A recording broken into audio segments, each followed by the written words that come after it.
दोस्तों, क्या आप इंग्लिश में एक्सप्लेन करते टाइम कंफ्यूज हो जाते हैं? आपको सब पता होता है लेकिन सामने वाले को समझा नहीं पाते। दोस्तों, यही डिफरेंस है जो नॉर्मल और फ्लुएंट स्पीकर्स में होता है। दोस्तों, फ्लुएंट लोग चीज़ों को क्लियरली एक्सप्लेन करते हैं। दोस्तों, आज मैं आपको सिखाने वाला हूं 5 पावरफुल एक्सप्लेनेशन स्टार्टर्स जो आपकी बात को बिल्कुल क्लियर, सिंपल और इंप्रेसिव बना देंगे। और ध्यान रखना, आखिरी स्टार्टर आपकी क्लैरिटी को नेक्स्ट लेवल पर ले जाएगा। चलिए दोस्तों, आज की वीडियो शुरू करते हैं। जब आप सिंपल एक्सप्लेनेशन देना चाहते हैं तो आप यूज कीजिए बेसिकली का। इसका मतलब होता है मूल रूप से, यानी कॉम्प्लेक्स बात को सिंपल बनाने के लिए आप इसका इस्तेमाल करेंगे। एग्जांपल्स देखिए, basically this method is easy, यानी मूल रूप से यह तरीका आसान है।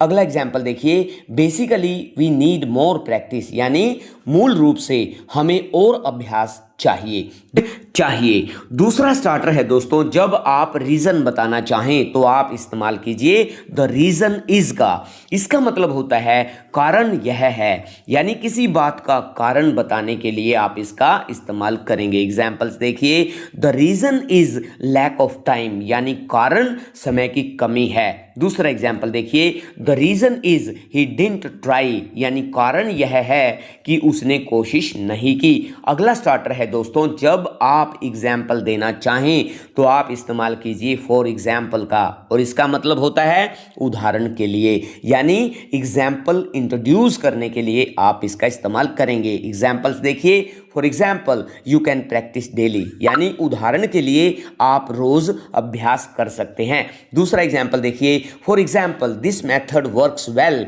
यानी उदाहरण के लिए यह तरीका अच्छा काम करता है। अगला स्टार्टर है दोस्तों, जब आप पॉइंट क्लियर करना चाहते हैं तो आप इस्तेमाल कीजिए इन अदर वर्ड्स का। इसका मतलब होता है दूसरे शब्दों में, यानी सेम बात को डिफरेंट तरीके से समझाने के लिए आप इसका इस्तेमाल करेंगे। एग्जाम्पल्स देखिए, in other words you need focus, यानी दूसरे शब्दों में आपको ध्यान देने की जरूरत है। दूसरा एग्जाम्पल देखिए, in other words practice is everything, यानी दूसरे शब्दों में अभ्यास ही सब कुछ है।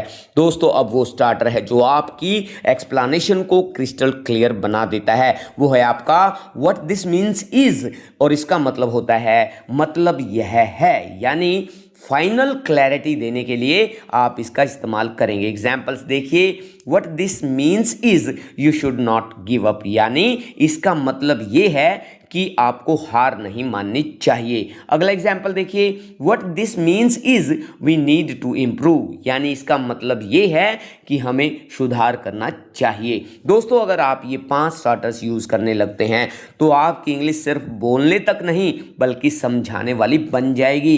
कमेंट में लिखिए आप किस चीज़ को इंग्लिश में एक्सप्लेन करना चाहते हैं, और अगर आपको चाहिए डे 10 तो कमेंट में लिखिए। नेक्स्ट वीडियो बहुत जल्द मिलते हैं नई वीडियो में नए इंटरेस्टिंग टॉपिक के साथ। जय हिंद, जय भारत।